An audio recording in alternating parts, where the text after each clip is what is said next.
এ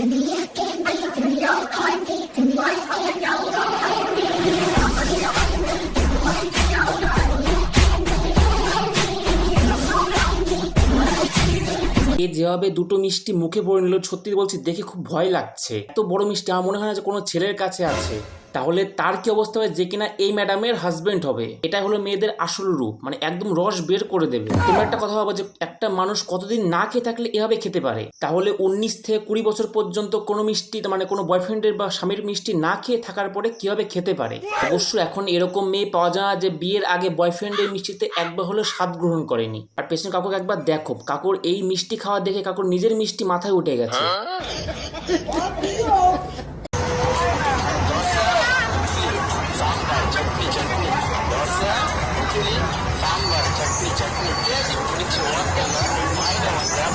বৌদির ব্লাউজের মধ্যে কি আসর হয়ে আছে নাকি নাচতে নাচতে মির্কি ব্যারাম উঠে গেল।